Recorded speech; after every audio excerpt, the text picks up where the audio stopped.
So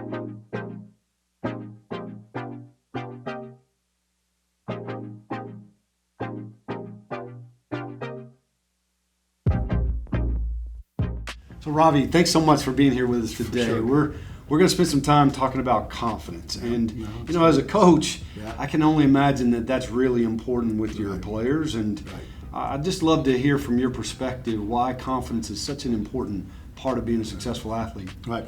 Now, I think it's probably, if you're listing things out, it's probably, for me, it's at the top of the list, is being confident. It's a hard thing for a lot of our freshmen that come in the transition into college soccer. It's probably the most important thing. Obviously, they're very confident when they play in their high school with their clubs, and they come into college. Now they're playing with older, stronger, faster players too, and they have to keep their same level of confidence. Preseason's always a really interesting time for us because we train twice a day sometimes, and all we're doing is training, and they're training against older players. And you see a lot of younger players' confidence go up and down.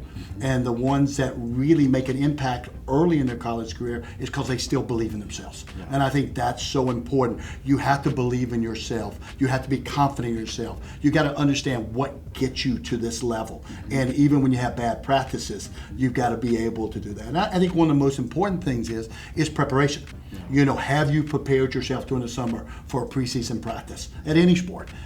Did you do your work? Did you do your running? Did you do your technical work? Did you do your playing? Are you prepared? And I think if you prepare yourself, then you're more confident when you step into that situation. Yeah. Most people start off on fitness tests the first day and the first activity, so that's important. They've done their running and they're ready to pass their fitness test. They're confident in themselves. They believe in themselves. If they give a bad score, then their confidence go down. So I think it's important as they make a transition to any sport, especially from a youth into a college level, that they're confident, they believe in themselves, during the good times and also during the bad times. Right. So it sounds like what you're saying is they got to trust what got them to that place, and no question, really believe in themselves. And you mentioned doing the work, and one of the things that I really try to help kids think about and athletes that I work with is that confidence. I believe one coach asked me one time, what comes first, success or confidence? And God, that's kind of the chicken or the egg thing, right? But I believe that if you have success at something,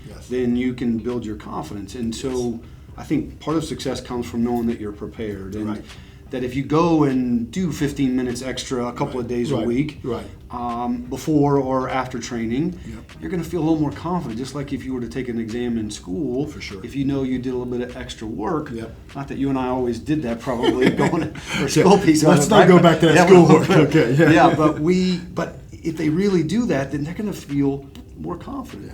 Right?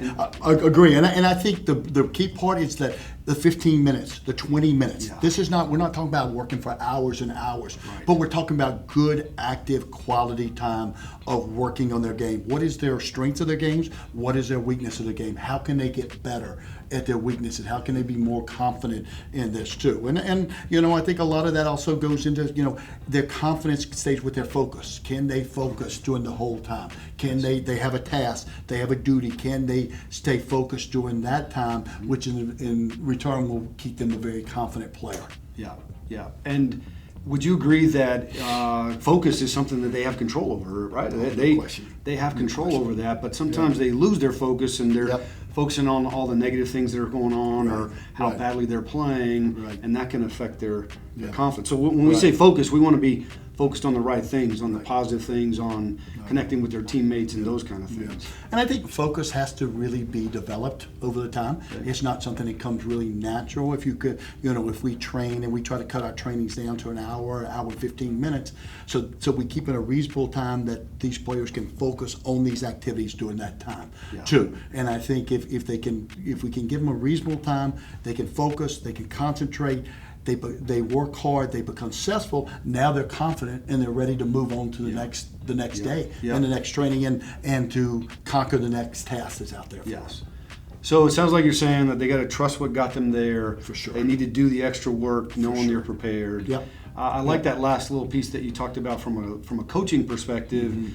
Sometimes we need to shorten practice time so that they know they can stay focused for a shorter amount of time, and that helps build their confidence Right. rather than having to try to focus for a long period of time and then they're not successful Yeah, doing that. no question. That's something we've gone to about 4 or 5 years ago, and it's been very, very successful for us. We used to be, well known for 2 hours, two and a half hours practice, and kids can't focus that long with it. Then they would just try to stay out of trouble the last 45 minutes of practice and not get yelled That's at. great. So Yes, now we right. try to get them to play at the highest level of intensity, their confidence in the first hour and 15 minutes, and they can do that. That's awesome.